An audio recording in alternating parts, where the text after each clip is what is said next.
Olá, queridos seguidores, sejam bem-vindos a mais um vídeo aqui da minha maratona de lives da quarentena, que não é mais quarentena, né? 40 dias já passou, faz tempo já, mas a gente continua aí em isolamento e hoje eu tenho o prazer de receber meu amigo Dr. André, médico lá de Goiânia, para falar com a gente sobre Hashimoto, um assunto que a gente adora falar.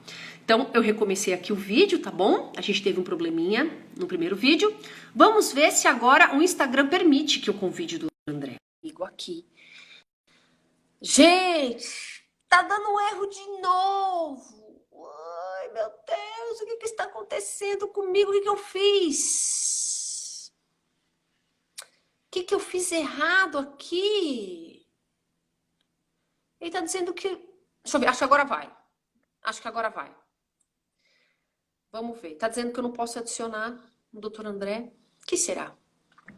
Acho que agora vai.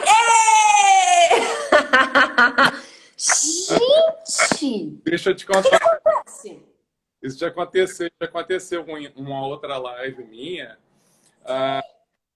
Eu e uma amiga minha, psicóloga aqui de Goiânia, fomos fazer uma live e nós apanhamos quase uma hora disso, sabia? O que tá acontecendo? A gente atualiza, parece que o negócio vai ficando mais difícil.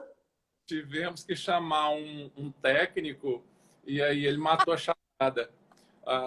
Às vezes o que acontece é o seguinte: um dos WhatsApp, um dos Instagrams pode ser que esteja desatualizado, não tenha feito atualização da Store, ou então lá no... Tá. Aí, se você atualizar, aí dá. Então, eu atualizei ele hoje cedo, né? Ele Meu cismou comigo. tadinho, eles estão de sacanagem com a gente, né, Pri? Pera só um pouquinho. E justo hoje, nesse assunto maravilhoso que a gente vai passar para vocês, mas não vai ter nada que nos impede. Não tem coronavírus, não tem Instagram. Nós vamos passar para vocês a real sobre o Hashimoto. E vocês vão sair daqui animados, sabendo, gente, que o Hashimoto tem remissão. Então, tem coisa para a gente fazer. Então, quando eu falei, pô, a gente gosta desse assunto, tal, quem gosta de falar de doença é um negócio que parece que vai desanimando, né? Mas é um assunto tão bacana, porque a gente vê na prática clínica tanta remissão, tanta gente ficando bem, que a gente quer compartilhar isso com vocês. Então, tanto o doutor André como eu selecionamos algumas perguntinhas que vocês mandaram, mas a gente tem bastante coisa para falar para vocês. Então, vamos aos poucos. Antes de começar, doutor André, primeiro, seja bem-vindo e se apresente aqui para quem não te conhece. Obrigado, Pri, obrigado pelo convite, mais uma vez juntos, né? Eu sou o André, sou médico aqui em Goiânia, né? Trabalho com clínica médica e medicina funcional. Então, estou na área da medicina funcional há aproximadamente 7 anos e hoje eu mesclo a medicina ortodoxa com a medicina funcional, aquilo que a gente falou na primeira live, né? Não dá para a gente poder desprezar os avanços que existe na medicina ortodoxa, mas a gente acrescenta a funcionalidade, a fisiologia nisso. Sim, ótimo. E atende só em Goiânia, né? Atendo em Goiânia e atendo em Brasília também, uma vez ao mês, né? Só que os atendimentos atualmente em Brasília estão suspensos por conta da Covid-19.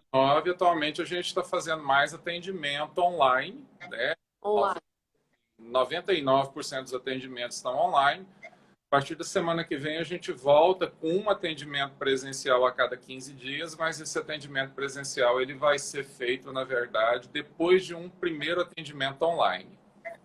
Tá, ótimo. Eu acho que a partir de agora muita coisa vai mudar também, né?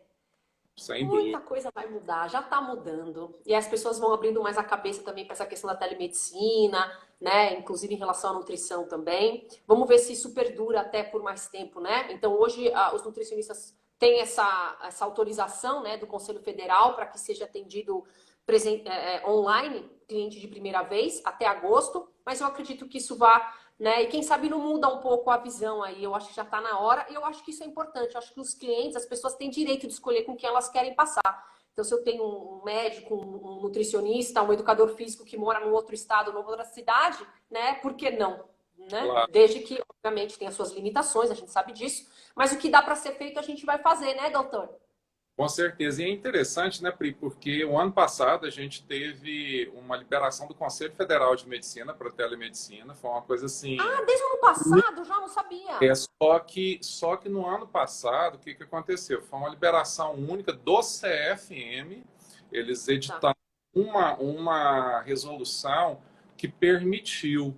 Só que eles não ouviram a classe médica e nem os conselhos regionais. E os conselhos regionais caíram matando em cima da resolução do CFM. O CFM voltou atrás. Então, Gente, voltaram. faltou uma comunicação, uma união, né? Exatamente, eles É voltaram um atrás. pouco do que a gente está vendo também na política hoje, né? Cada um falou a coisa. E aí acabou que eles voltaram atrás e agora com a pandemia não teve jeito, né? Porque Sim, muitas pessoas iriam ficar com meio receio de ir ao consultório, aí eles com liberaram, então certeza. foi extremamente pertinente. Eu acho que esse é o futuro mesmo. Eu também acho. Eu também acho, sim. Eu sou super a favor. Sou mesmo. Acho sim. É, gente. Então vamos lá, né? Vamos falar para vocês do que vocês querem saber que é Hashimoto. Então, o doutor já se apresentou. Eu sou a Priscila, né? Então, eu sou nutricionista esportiva funcional. Eu trabalho e moro aqui em São Paulo, capital. E amo tireoide e amo tudo que envolve, né, a tireoide. Vocês já sabem disso. E por isso que eu chamo o doutor André, porque ele tem uma visão dessa questão da medicina integrativa, né? E eu sempre recebo tantas mensagens de vocês, pô, já fui nos médicos, tô de saco cheio, sempre escuto as mesmas coisas. Eles falam que eu tenho Hashimoto e que tanto faz, eu não preciso nem mais acompanhar com os anticorpos, porque isso não tem o que fazer, e vai continuar auto mesmo. Eu falo, gente, você tem que procurar outro profissional, tem pessoas bacanas, tem muita gente boa, né? Então, o doutor André, ele tá nessa linha que eu quero mostrar para vocês a visão de um médico que sabe que a gente pode trabalhar com remissão, mudando os nossos hábitos também de vida, né? Então, para a gente começar, eu vou definir rapidamente, bem, para vocês o que é um Hashimoto. Então, a tireoidite de Hashimoto, gente, é uma doença autoimune. Então, nosso corpo ataca nosso próprio corpo, nesse caso, a tireoide. Então, é uma doença autoimune da tireoide, que é caracterizado por aumento de dois anticorpos, que vocês, isso tem exame para fazer. Anticorpo anti-TPO e anticorpo anti-tireoglobulina. Então, esses dois anticorpos, eles caracterizam, falam, olha, você tem Hashimoto, tá aqui um diagnóstico. E com esse ataque do sistema imune na glândula, porque o nosso sistema imune ele ficou confuso, ele ficou meio atrapalhadinho, ele fica atacando aqui a glândula que se localiza aqui. Com o tempo, se a gente não cuidar, essa glândula ela vai morrendo, ela vai mudando completamente a conformação dela. E muitas vezes a gente desencadeia também o hipotiroidismo, tem que tomar medicação, mas o que muita gente não sabe, né, doutor, é que o Hashimoto, ele é a primeira causa do hipotiroidismo. Muitas pessoas têm o hipotiroidismo porque tem o Hashimoto. Então ele veio antes, só que não foi diagnosticado. Então eu queria que você explicasse um pouquinho mais o que você vê na prática e explicasse mais isso para as pessoas que estão ouvindo a gente. Essa colocação perfeita. Infelizmente, existe hoje, dentro da medicina, a questão de você fazer, né, há uma limitação na solicitação de exames e nos screenings de tireoide, normalmente se pede só TSH. E a solicitação Verdade. de TSH, única e exclusivamente, ela vai nos limitar muito para diagnósticos de diferentes tipos de patologias tiroidianas, como o hipo subclínico, ele acaba nos trazendo limitações, principalmente para a tiroidite Hashimoto, quando você não dosa os autoanticorpos. E muitas vezes a pessoa chega sintomática lá na sua frente, né, já com sintomas de hipotiroidismo, e você solicita muitas vezes um TSH, e esse TSH normal. Então, Uhum. e a orientação de se fazer exames para tireoide, a partir aí de seus 30 anos de idade, um exame de TSH a cada 5 anos. Então, eu acho muito pouco. Eu acho que esses guidelines eles precisam ser revistos com urgência, porque a gente está perdendo perdendo muita capacidade de fazer diagnósticos precoces, prematuros. E a gente sabe, né, Pri, a partir do momento em que você tem uma tiroidite Hashimoto, por exemplo, e isso começa a destruir a glândula, né, e trazendo um hipotiroidismo, e 80% das causas de hipotiroidismo são por tiroidite Hashimoto, o que a gente vai ter? A gente vai ter um quadro que é irreversível. A partir do momento em que você tem um hipotiroidismo, você não consegue mais modificar o processo que não seja através de um uso de hormônios, né, de uma suplementação hormonal. Agora, quando você diagnostica precocemente um Hashimoto, ainda sem o hipotiroidismo, sem sombra de dúvidas, com a mudança ferrenha de estilo de vida, é sim possível a gente trazer, fazer remissão, ou seja, a gente consegue baixar muito essa carga de autoanticorpos. Sim, sim. E as pessoas sempre falam, né? Poxa, por que eu desenvolvi isso? Eu acho que quando a gente trabalha com essa questão até do tratamento propriamente dito, tanto médico como nutricional, a gente sempre tem que pensar nas causas, né? Por que a gente desenvolveu aquilo? O que o corpo está mostrando pra gente? Isso é super importante. Então, dentre as maiores causas, né, do aparecimento da tireoidite de Hashimoto, número 1, gente, nós temos que carregar um gene da autoimunidade, que a gente herdou de papai e de mamãe. Então, a gente tem, com certeza, um gene. Ah, então isso é genético mesmo? Não tem jeito? Na verdade, o gene, ele precisa ter, a gente precisa ter o gene, e a gente precisa ter alguns gatilhos ambientais para que esse gene faça, enfim, ele se ligue, né? Ele faça o turn on e turn off. Então, muitas vezes a pessoa, ela, claro, todo mundo vai ter, vai morrer, né? Um dia. Então, não necessariamente a gente vai morrer com aquela doença autoimune que eu carreguei o gene. Mas, se você, dependendo do que você faz ao longo da sua vida, você estimula esses gatilhos ambientais, esse gene pode aparecer e você vai desenvolver. Por isso que tem tanta gente que fala, poxa, eu tenho Hashimoto, mas eu tenho irmãs, eu tenho pai, tenho mãe e tal. Ninguém tem. Bom, aí já fica aquela coisa, será que não tem mesmo? Será que foi investigado? Mas vamos supor que tenha sido investigado e ninguém tenha. Provavelmente, você foi premiada com esses gatilhos ambientais que você não são ou que nunca ninguém te falou, né? Por isso que eu falo, você tem pai, mãe, irmãs com tireoidite de Hashimoto ou com qualquer doença autoimune, você tem que ficar atento. Seus filhos também têm que ficar atentos para que eles não desenvolvam. E dentre esses gatilhos que a gente vai falar para vocês, tem disbiose, né? Então, o não cuidado com o intestino, gente, é um dos gatilhos fortes para a gente desenvolver, no caso aqui, a Hashimoto, que é o que a gente está conversando, tá? Mas tem um monte de outras doenças também. O estresse, né, doutor? Tanto o estresse crônico, físico, mental, emocional, isso também é um gatilho. E muitas vezes a pessoa fala para mim, Priscila, eu já me liguei, eu sei quando eu desenvolvi. Quando eu tive uma perda, uma separação, tal. A pessoa, no fundo, ela sabe quando ela ficou muito mal, em qual período que ela pode ter desenvolvido. É muito doido isso. Você vê isso na prática? Que a pessoa sabe, ela começa a pensar e fala, já sei.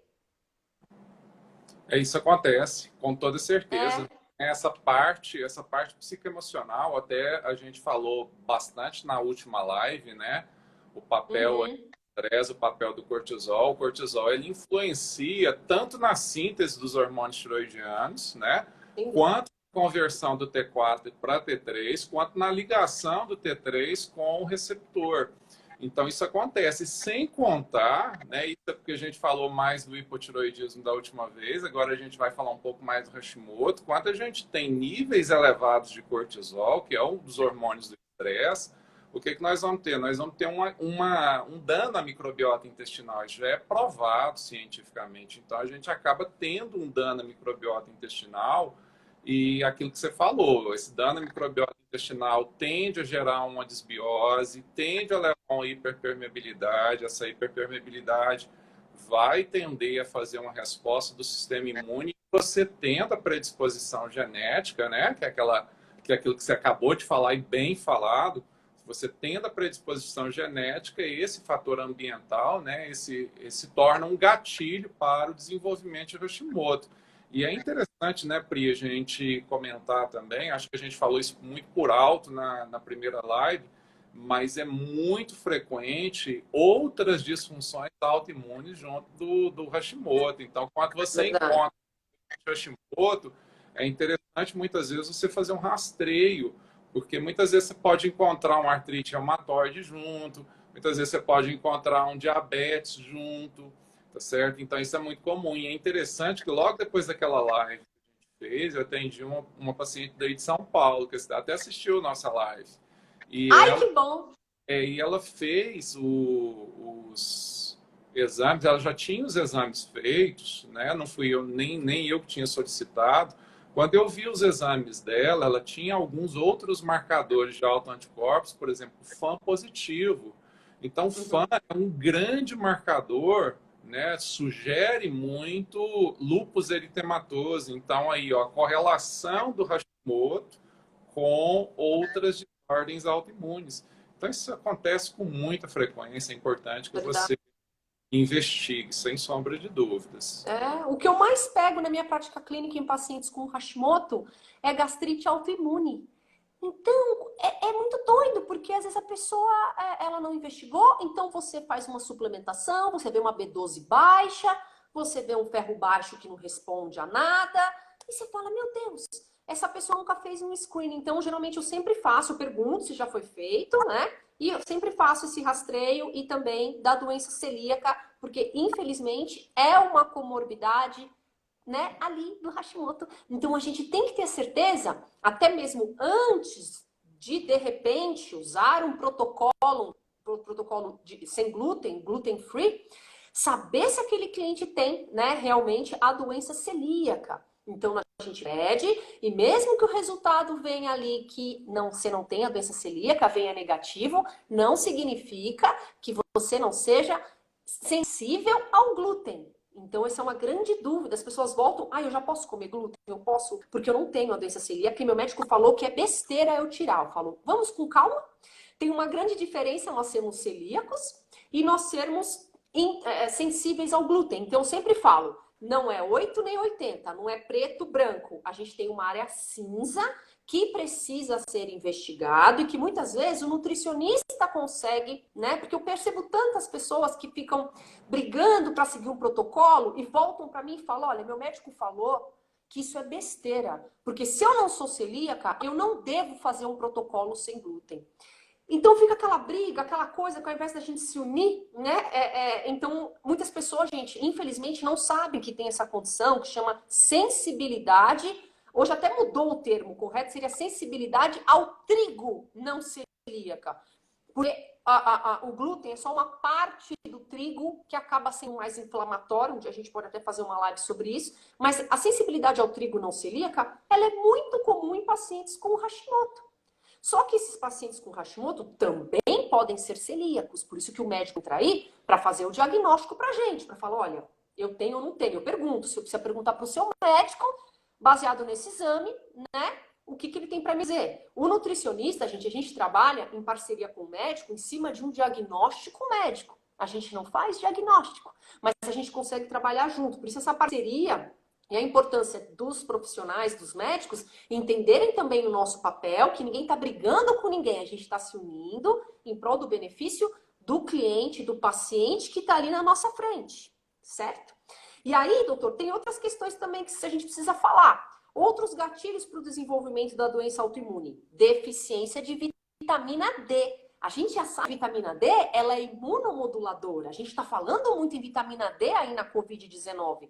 E os trabalhos já mostram que pacientes com Hashimoto têm um menor nível plasmático de vitamina D. Nossa, será que é uma coincidência? Então, será que a gente não tem que ver esses níveis mais com calma, suplementar, otimizar esses valores? O que você vê na sua prática? Vejo isso com muita frequência também. E é interessante que a deficiência da vitamina D ela se tornou endêmica, né? Não só no Brasil, mas no É mundo inteiro. Porque o que verdade. acontece? As pessoas hoje elas não pegam sol. O sol ele foi demonizado. Então, essa questão aí do sol entre 10 da manhã e 14 horas, ele foi extremamente demonizado, e é justamente nessa hora que a gente vai ter incidência da radiação para fazer a conversão e a síntese da vitamina D. Então, hoje, a gente não se expõe ao sol. Quando se expõe muito filtro solar. E o que acontece é que a gente realmente não consegue fazer uma conversão adequada da vitamina D. E isso é algo extremamente frequente. A gente vê com muita frequência pessoas chegando no consultório com níveis baixos de vitamina D, em torno aí de 15, 20, né? E muitas vezes associados a desordens autoimunes também. É interessante, eu tive um caso em consultório que não era de tireoide, mas me chamou muita atenção. Era um paciente que já é diabética e que chegou para mim com... Ela era uma paciente, mas desapareceu. A última consulta dela tinha sido em 2004, ela voltou em 2017. Né? Em 2004, quando diagnosticou diabetes dela, depois o puxão de orelha, porque tinha sobrepeso, tinha obesidade. Depois o puxão de orelha de falar assim, eu falei para você que isso iria acontecer, que você tinha que ter mudado seu estilo de vida. Ela desapareceu. É sempre assim. Em 2017, ela voltou com muleta, né? E sem conseguir andar direito. E aí ela falando assim, doutor, eu acho que é polineuropatia. Falei assim, vamos fazer os exames, vamos fazer uma avaliação para ver se realmente é polineuropatia. Mesmo ela sendo diabética, ela consegue controlar bem com um estilo de vida e também com medicamento. Então, a glicose dela e a insulina estavam dentro daquilo que é tolerado para um diabetes. Mas aí me chamou a atenção o nível de vitamina D em 5. 5. Baixíssimo! Baixíssimo, baixíssimo, porque o ideal é a gente busca sempre acima de 50, né? Como ideal. E aí foi incrível, foi só repor vitamina D para ela em doses mais altas e um mês eu pedi para ela voltar. Um mês ela voltou já sem muleta. Ou seja, o problema da deambulação estava relacionada a um nível muito baixo de vitamina D. E quando isso não é visualizado, quando isso não é dosado, o que acontece é o seguinte, a gente perde, na verdade, uma oportunidade grande de fazer diagnósticos, né? Então, a desordem, todas as desordens autoimunes, elas têm uma correlação, sim, com níveis baixos de vitamina D. Tanto é que existe no Brasil um médico que foi pioneiro no mundo a desenvolver um protocolo para tratar ela a partir de vitamina D. Né? Então, doses muito altas de vitamina D.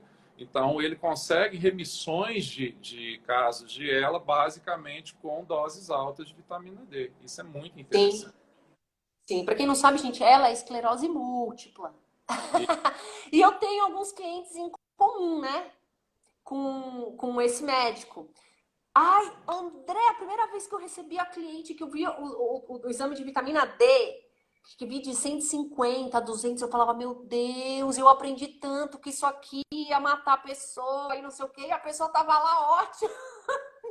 Então é muito louco, né? E assim, tem muitas críticas em relação a esse protocolo, críticas aí. Mas enfim, a gente sabe que otimizar os níveis de vitamina D ajuda muito e na nossa prática clínica, é super importante. E por isso que eu falo para vocês que a gente precisa de um bom médico para nos ajudar, porque nós temos uma limitação prática, tá, gente? Os nutricionistas, nós temos um limite de prescrição de algumas vitaminas e minerais, né? E vitamina D é um deles. Então, nós conseguimos passar, prescrever no máximo 2.000 unidades internacionais ao dia, que cá entre nós é pouco para a gente fazer uma correção, tá bom? Então, a gente precisa sempre do médico para dar esse apoio. E vocês viram a importância de que o médico também tem que concordar, e ele tem que entender, e ele tem que nos ajudar? Porque quem vai prescrever isso? Ou, de repente, uma injeção de vitamina D, ou um protocolo mais alto? É o médico, entende? Então, a gente precisa sempre ter essa parceria. Vocês têm que entender que vocês têm que ter o médico e o nutricionista e que eles se comuniquem e que eles falem a mesma língua para poder ajudar vocês. Outro ponto importante... É interessante, assim, só concluindo aí a questão da vitamina D. A vitamina D, quando ela foi descoberta 55 anos atrás. E ela foi erroneamente classificada como vitamina, porque, na verdade, a vitamina D é um hormônio, é um dos hormônios mais que nós temos no corpo, hoje, cientificamente comprovado, ela é capaz de modular a ação de pelo menos 300 genes, mas acredita-se que isso chega a 3.000, né? Dentro de uma carga genômica de aproximadamente 21.000 genes, a vitamina D ela é capaz de modular aí pelo menos 300, mas se acredita que seja muito mais do que isso, inclusive genes da resposta imune. Genes relacionados com obesidade, a mesma coisa. Se você vai tratar um paciente obeso com níveis baixos de vitamina D, já foi correlacionado o gene, o FTA, que foi o primeiro gene descoberto e integrado à obesidade, ele tem uma expressão mais favorável quando os níveis de vitamina D são baixos. Então, é muito importante modular os níveis de vitamina D, sem sombra de dúvidas. Isso, ótimo. Então, mais um exame aí que vocês precisam fazer, né, sempre. E quando o médico fala para vocês, ou se vocês já ouviram isso de alguns médicos, tá, gente? Eu não estou generalizando, mas se você que tem Hashimoto já ouviu que não adianta mais ficar pedindo os anticorpos, porque eles sempre vão ficar altos, isso é uma mentira, tá? Porque a gente consegue sim deixar esses autoanticorpos, que é anti-TPO, anti-tireoglobulina, em níveis dentro daquela normalidade. Aí eu me curei do Hashimoto? Não, mas você está em remissão. Então você diminuiu muito o seu risco de desenvolver uma segunda doença autoimune, uma terceira, né? Então fica aquele colecionador de doenças autoimunes, que é o que a gente não quer, tá, gente? Isso não é bom. Então você tem uma doença autoimune, você tem que controlar. E a nutrição não pode ser dissociada disso tudo. Outro ponto importante também que entra como aqueles gatilhos que eu falei para vocês, para poder desenvolver um Hashimoto em quem carrega o gene. Excesso de toxinas. Olha só que interessante. As pessoas que têm tireoidite de Hashimoto, elas têm menos glutationa circulando e a efetividade da glutationa peroxidase, que é uma enzima, gente, antioxidante que nos protege, primordial. Então, os pacientes já tem trabalhos mostrando isso. Então, os pacientes com Hashimoto, eles têm uma dificuldade um pouquinho maior de detoxificação hepática. Então, quando tem uma sobrecarga maior de toxinas ambientais, né, o que você passa na sua pele, no seu cabelo, o que você come em termos de, enfim, agrotóxicos, derivados de plástico, PCBs, tudo isso, as pessoas com Hashimoto têm uma maior dificuldade. Então, isso é péssimo. Isso é péssimo para a saúde de quem tem tireoidite de Hashimoto e também está entre os gatilhos. Por isso que uma das práticas do nutricionista também, além de toda a mudança dietética, a gente faz uso de algumas suplementações para otimizar esses níveis de glutationa peroxidase, como a N-acetilcisteína, que vocês vão conhecer como NAC, que as pessoas usam muito como mucolítico, né? Quando a pessoa tá com asma, tá cheia de catarro, mas ele é muito bom também para aumentar a glutationa peroxidase.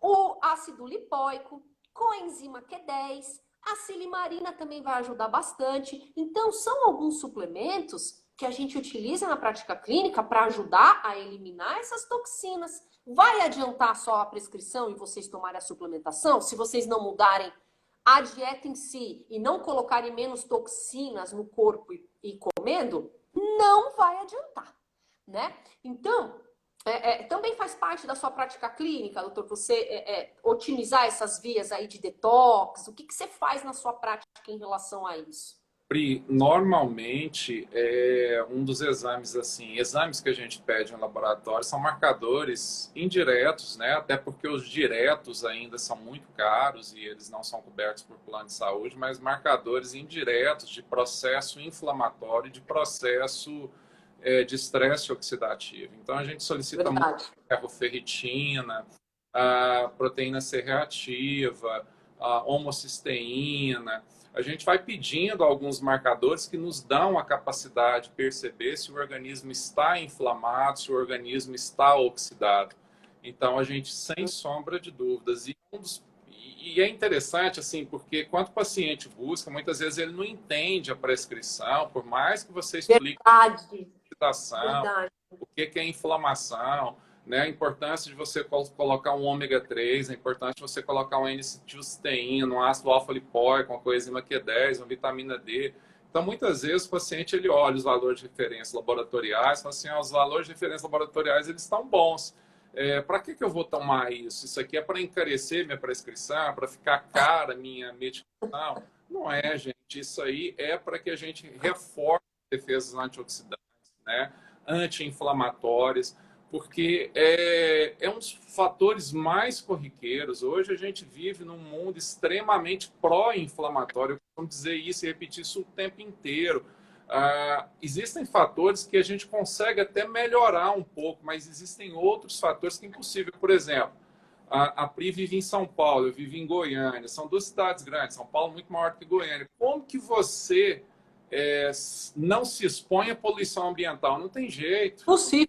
É impossível você se expor à poluição ambiental. Você fala assim, mas eu vou mudar para a roça. Na própria zona rural tem exposição a fatores poluentes. Então, existem alguns fatores que podem sim ser modificados, né? Como o próprio, você citou, consumo de alimentos aí que vêm do plástico, né? Ou que estão sendo muitas vezes aquecidos no próprio plástico. Você tem condição de optar por uma alimentação mais orgânica, uma alimentação mais natural, mas você tem dificuldade, muitas vezes, para poder retirar a poluição ambiental, as ondas eletromagnéticas, né, que é uma presença na nossa vida, de celular, de iPad, de ondas de rádio. Então, isso é muito complicado. Então, assim, é muito importante, sem sombra de dúvidas, que a gente faça essa detoxificação, que faça um reforço das defesas antioxidantes, porque senão o nosso organismo ele não vai ser capaz de equilibrar a guerra, né? Porque o processo que a gente chama, o processo deletério que a gente chama de estresse oxidativo. O que é um estresse oxidativo? É quando a nossa capacidade de oxidar ela está maior do que a nossa capacidade de antioxidar, ou seja, a gente produz algumas enzimas antioxidantes, mas no mundo pró-oxidante que a gente vive, muitas vezes esse mundo pró-oxidante vai suplantar aquilo que a gente é capaz de produzir. Aí existem mecanismos, né, suplementos, minerais, vitaminas que têm essa capacidade antioxidante. Então isso é muito, mas muito importante, sim, sem sombra de dúvidas fazer. É rotina na minha prática clínica, assim, fazer. E é onde a gente acaba entrando mais na medicina funcional, né, Pri? Porque o que você falou até agora em relação não peço autoanticorpos, eu não peço, eu acho que é desnecessário você verificar, porque você mudar a sua dieta não vai fazer diferença alguma. Gente, isso dentro da medicina ortodoxa é assim mesmo, certo? E eu até conversei com a Pri, a gente até já falou isso na outra live, só para concluir esse raciocínio. Por que é desse jeito? Bom, em primeiro lugar, nós temos 0 hora de nutrição na faculdade de medicina. Os médicos, eles não têm... 0 hora. 0 hora. Não tem nem uma aula de nutrição na faculdade de medicina. Então, quando você fala em nutrição, o médico, ele é leigo. Ele é leigo. A não ser que você aprofunde, vá estudar, que você troque ideia com colegas nutricionistas para você aprender um pouco de nutrição, sempre que alguém falar para você assim, não tem nada provado na medicina que a nutrição possa ajudar, é porque a cara não estudou nada na faculdade dele, porque não tinha aulas de nutrição. Esse é o primeiro aspecto. O segundo aspecto é o seguinte, é aquilo que a gente também já falou, não há interesse da indústria farmacêutica em patrocinar pesquisas com nutrientes. Nutrientes não podem ser patenteados. Então, eles não podem tirar dinheiro disso aí, certo? Então, não vai haver interesse em você investir bilhões, muitas vezes, de dólares numa pesquisa cuja qual você não pode tirar lucro depois, né? Tirar o investimento que você fez e lucro em relação àquilo. Então, a gente acaba muitas vezes carecendo. Por isso, quando a gente fala em medicina baseada em evidências, é uma coisa que a gente fica meio com a perna quebrada. porque além de não existirem trabalhos científicos, não existe esse interesse para você fazer um trabalho científico por conta própria. É muito dispendioso, você não consegue, é questão de milhões de dólares mesmo, além de que você não estudou na sua faculdade de medicina e nutrição. Aí a questão é, não existe evidência científica e não existe evidência científica de que a nutrição seja eficaz. O que não é, infelizmente, o que a gente vê na prática. Na prática, a gente vê coisas completamente diferentes disso. Sim, não, exatamente. E muitas pessoas acham que por elas estarem tomando a medicação, o hormônio da tireoide, elas já estão tratando do Hashimoto. Então, vamos deixar bem claro, gente. Tem algumas pessoas, sim, é um grupo menor, mas tem. Pessoas que têm o Hashimoto, essa doença autoimune na tireoide, mas que elas não têm disfunção na glândula propriamente dita. Elas ainda não desenvolveram, e a gente quer que não desenvolva, né? Ou se desenvolver lá na frente, o hipotireoidismo. Mas a maioria das pessoas tem o tem o Hashimoto com o hipotireoidismo e aí precisa, né, como vocês sabem, tomar a medicação da tireoide, que são os hormônios da tireoide. Então as pessoas falam, olha, eu já cuido do meu Hashimoto e o meu médico falou que eu já estou cuidando porque eu tomo os hormônios. Aí que está e que eu quero que o doutor explique bem para vocês. Será que eu só tomar a medicação, o que sim, tá? Você tem que tomar medicação, gente, para hipotireoidismo, tem que tomar certinho, como o médico explicou, respeitar o jejum, acompanhar, porque essa dose pode mudar. Ninguém tá falando aqui para parar de tomar, não é isso. Mas você tomar essa medicação, você tá tratando o Hashimoto também, doutor? Qual que é essa linha de pensamento que a gente precisa deixar claro aqui? Hipótese alguma, né? A questão da reposição hormonal, da suplementação hormonal, você vai, na verdade, apenas suplementar os hormônios que estão faltando. Por exemplo, se você tem o hipotiroidismo, ou seja, existe uma hipofunção da glândula, e essa hipofunção da glândula ela precisa ser complementada com hormônios exógenos através da administração aí, principalmente do T4, né? Que é o que é suplementado normalmente na medicina ortodoxa. A gente falou na outra live até que existem a questão de alguns casos realmente que é necessário o uso do T3, isso é validado inclusive na própria medicina ortodoxa, mas alguns casos muito raros, é uma coisa assim muito polêmica ainda. Mas de maneira alguma você está tratando o Hashimoto dessa forma, né? Ou seja, a gente tem uma produção aqui de autoanticorpos. O nosso corpo ele está produzindo, na verdade, células de defesa, um sistema de defesa está sendo ativado contra determinadas estruturas da glândula. E isso não é tratado dentro, não é tratável dentro da medicina ortodoxa, mas dentro da medicina funcional, tudo aquilo que a gente acabou de falar. Ou seja, a gente tem que mudar muito o estilo de vida, melhorar a alimentação, tratar o intestino, repor níveis adequados de vitamina D, ter muito cuidado com alguns suplementos, né? Por exemplo, selênio em excesso, ele pode danificar um pouco a glândula, tá certo? E outros em excesso pode danificar a glândula. Então, a gente tem que ter cuidado com a questão da suplementação. Mas é dessa maneira que você trabalha com a tiroidite Hashimoto. Existe, né? A gente estava conversando um pouquinho antes e falou assim, se você quiser falar, eu vou falar, né? Da naltrexona. A naltrexona. Oba! Achei alguém que aceitou falar de naltrexona. É tão difícil, gente. Ai, graças a Deus, encontrei alguém que queira falar. Porque, gente, é um protocolo.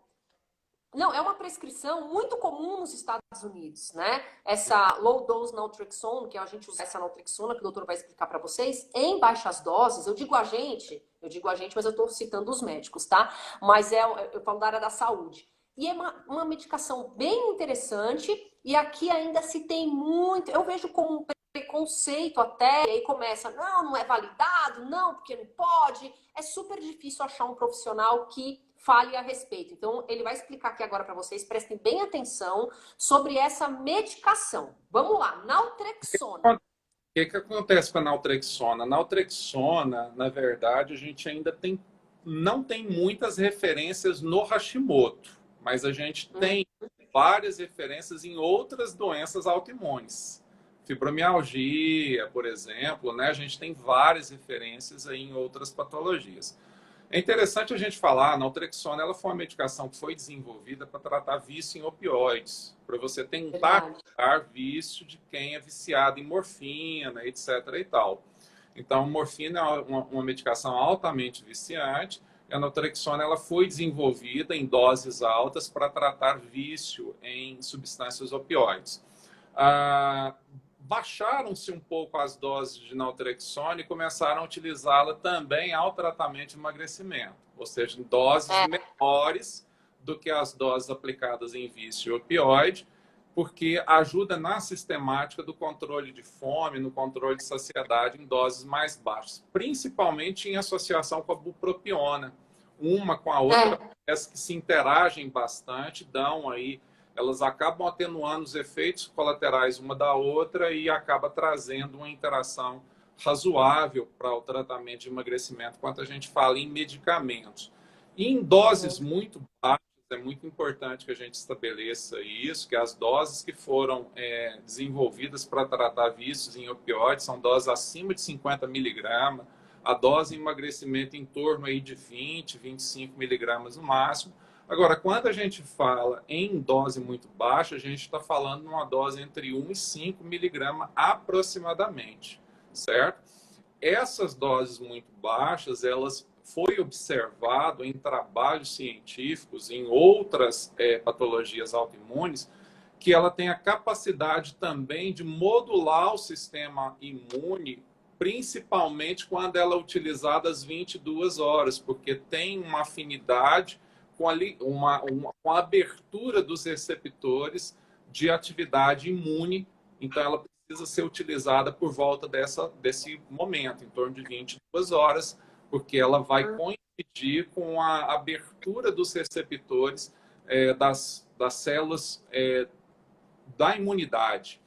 Então, como eu te disse, temos vários trabalhos em doenças autoimunes, mas no PubMed eu encontrei um único trabalho só até hoje, que é um trabalho de observação, né? Então é difícil você estabelecer causa e efeito com um estudo observacional, onde se observou que uma população do sexo masculino do exército norte-americano que fazia o uso de naltrexona, nenhum dessas pessoas desenvolveram hipotiroidismo ou doenças tiroidianas, certo? Então, o trabalho ele mostrou que em pessoas portadoras, que em pessoas usuárias de naltrexona, você não tinha o desenvolvimento de nenhuma desordem tiroidiana.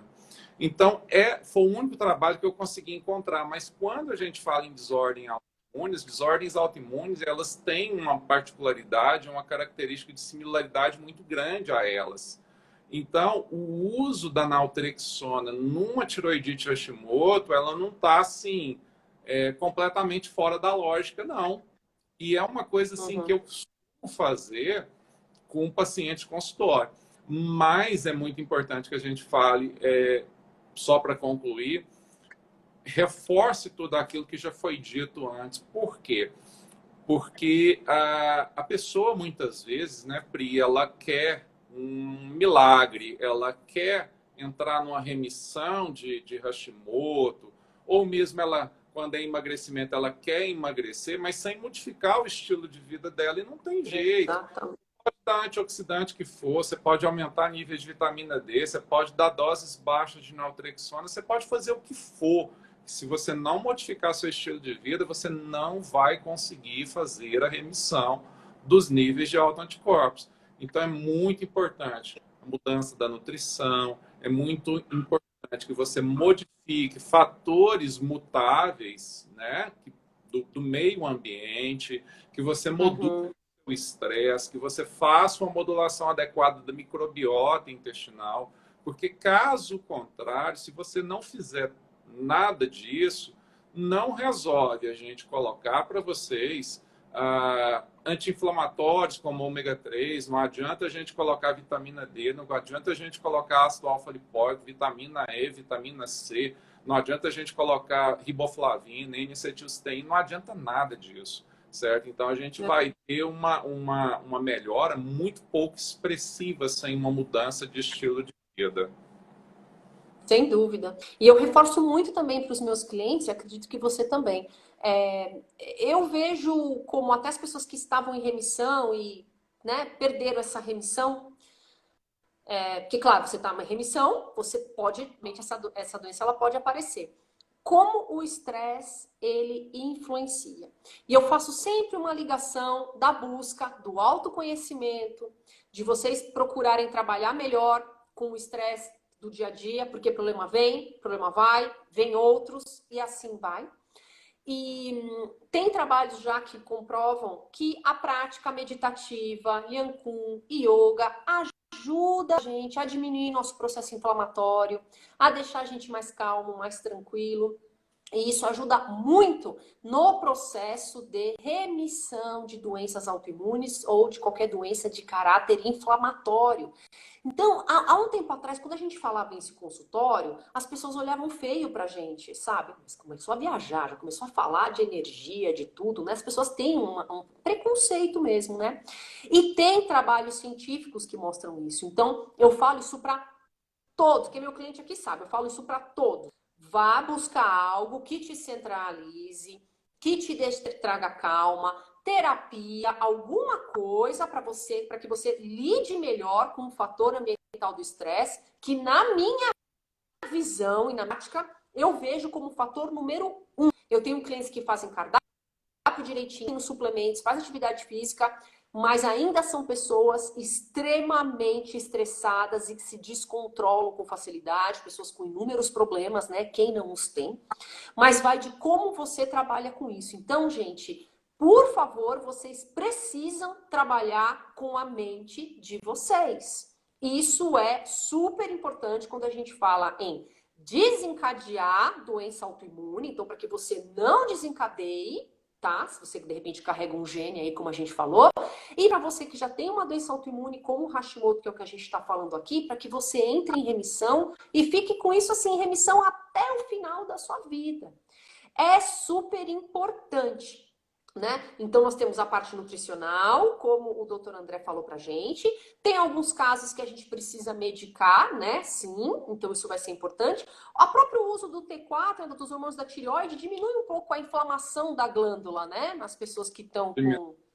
Diminui. Diminui um pouco. Principalmente se essa tiroidite ela já estiver acompanhada com nódulo, né? A gente consegue muitas vezes perceber, inclusive, a própria diminuição dos nódulos com o hormônio, com a suplementação de hormônio, a gente consegue muitas vezes perceber uma redução do tamanho dos nódulos. Isso é algo que acontece sem sombra de dúvidas. Sim, muito legal.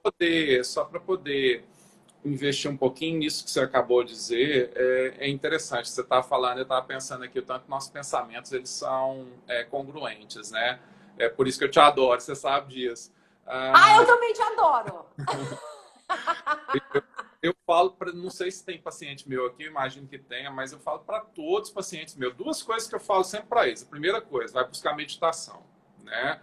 Vai buscar também falo. autoconhecimento, porque isso é extremamente importante. Uma outra coisa que eu sempre costumo dizer para eles é o seguinte, olha, a esmagadora maioria das causas dos nossos problemas é que a gente está vivendo no tempo errado. Ou a gente está vivendo no passado, que vai causar depressão, ou a gente está vivendo no futuro. E a esmagadora maioria das pessoas hoje, elas estão preocupadas com amanhã, com daqui uma semana, daqui um mês. E, gente, a vida acontece no presente, ela acontece agora, nesse exato momento. Não adianta a gente ficar ligado ao futuro, porque na maioria das vezes aquilo não vai acontecer, certo? Aquilo que a gente está imaginando, porque amanhã eu tenho que levar menino na escola, eu tenho que ir ao supermercado, eu tenho que trabalhar, eu tenho que ir ao banco, meu Deus, meu dia vai ser super atribulado, eu vou pegar congestionamento, etc. Gente, de repente você pega uma rua tranquila, um banco tranquilo, um supermercado vazio, você não encontra dificuldade para parar na porta da escola do seu filho, não adianta ficar sofrendo por antecipação, certo? Então, a maior parte das causas de estresse atual são por situações que não existem, são situações que a gente cria na mente. Então, é muito importante a gente trazer a vida para o presente, né? Que é o tempo que a gente vive, e a busca pelo autoconhecimento. Você falou muito bem, e existem realmente muitos trabalhos científicos que apontam que a meditação é capaz de baixar a frequência cardíaca, é capaz de baixar a pressão arterial. Foram feitas dosagens salivares de cortisol em pacientes submetidos à meditação, cortisol caindo, né? Então, é muito interessante. É algo que a gente precisa, sem sombra de dúvidas, investir mesmo. Eu hoje não consigo mais passar um dia sem meditar. Todos os dias antes de dormir, pelo menos uns 10, 15 minutos de meditação eu faço. É essencial. É muito bom, gente. Vocês precisam. Eu sempre falo, tem muita teoria aí, mas o que vai dar resultado para vocês é a prática. Senta ali, passa um tempo, tem meditação guiada, tem aplicativo. Eu faço sem nada guiado, assim, nem música eu coloco. Eu sento, fico ali e pronto, né? Mas tem pessoas que precisam desse. Enfim, cada um tem um jeito de fazer e tem várias maneiras para a gente fazer. Os próprios pranayamas, né? As técnicas respiratórias do yoga são bem interessantes também, né? Porque você consegue até ouvir seu batimento cardíaco. Quem escuta seu batimento cardíaco? Ninguém.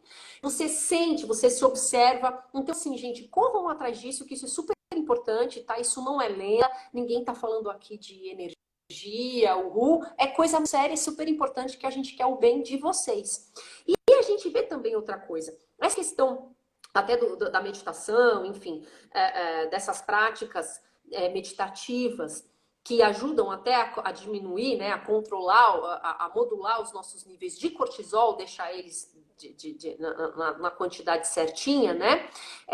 Isso é super importante, gente, porque vocês também conseguem controlar melhor, até evitar e tratar a resistência à insulina, que é também muito comum em pacientes com disfunções tireoidianas.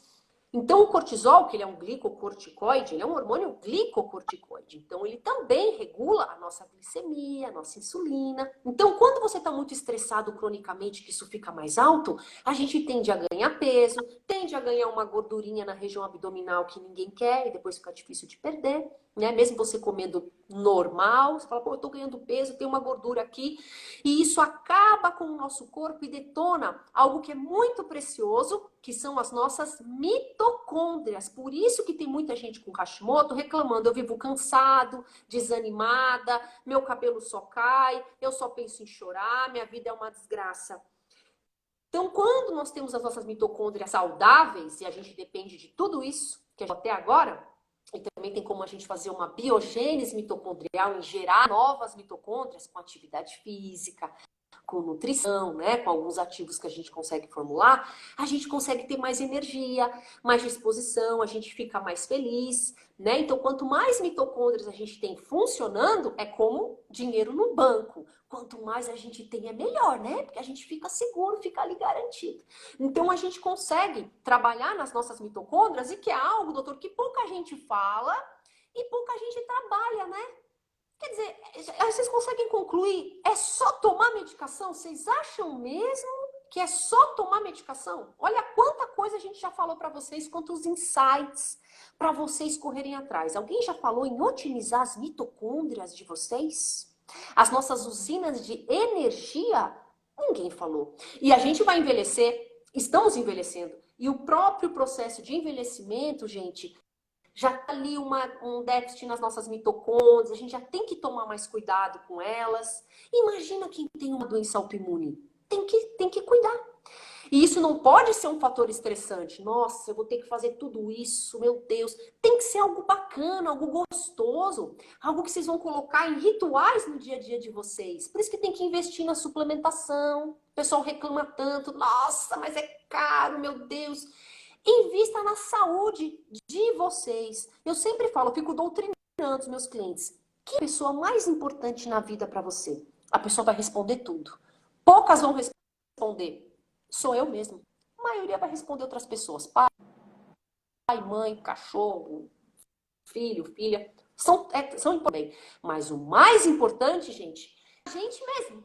Certo? Se cuidar, se a gente não estiver bem, como que a gente também vai cuidar do outro, amar, vai produzir, vai fazer nossas coisas, não é, doutor?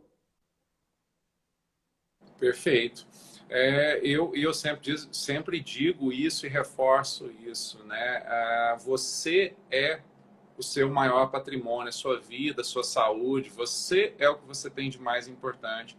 Se você estiver vivo, mas se você não tiver saúde, todo o resto perde sentido.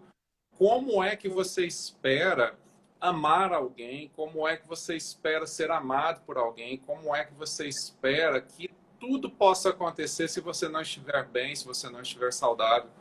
Perfeitíssimo, colocação assim incrível. E a gente hoje, na verdade, a gente está deixando de nos amar, né?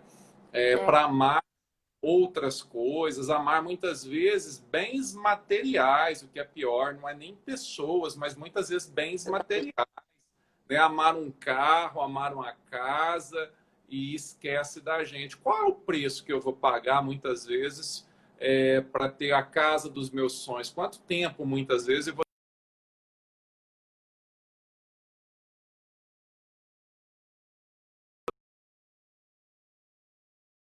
não se não se sacrifique ao ponto de buscar isso, porque a casa do seu, certo? Se você perder sua vida, você acaba perdendo aí a possibilidade de ser feliz, inclusive, com a casa dos seus sonhos, né? Com os objetos, os bens materiais dos seus sonhos.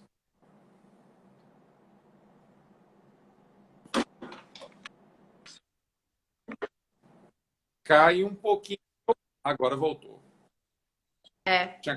Mas é isso mesmo. Então você fala em Hashimoto. Voltou? Não, é que ataca um pouco, né? Outra coisa a gente tem que pensar quando a gente fala em remissão, como isso é possível. Então, é possível a gente deixar os anticorpos dentro da normalidade. Mas olha só o raciocínio que a gente tem que fazer como médico, como nutricionista. Quanta coisa a gente tem que fazer, né?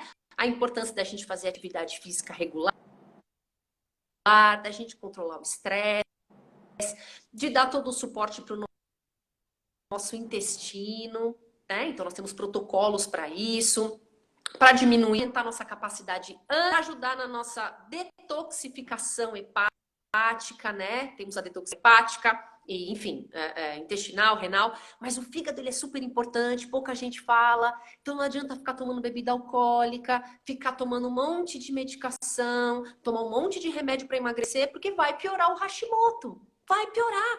Tem um imposto tudo isso que a gente faz. As nossas decisões têm imposto, né, na nossa vida. Então, gente, vamos se cuidar.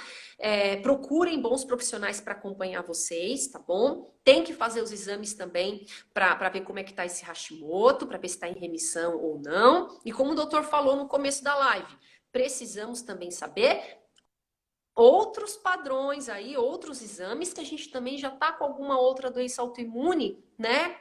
Concomitante a isso. Gastrite autoimune, enfim, tem um monte de coisa aí que a gente tem que investigar, né? E aí, doutor, para finalizar, que a gente está acabando, conclui aí o seu raciocínio, deixa uma mensagem aqui para todo mundo.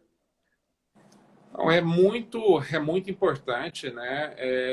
Eu acho que a principal lição dessa live que a gente quer deixar é que a busca pela saúde plena ela é possível, certo? Fácil não vai ser, nunca vai ser fácil, mas é extremamente possível a busca pela saúde plena, é possível buscar a remissão da tiroidite Hashimoto, né?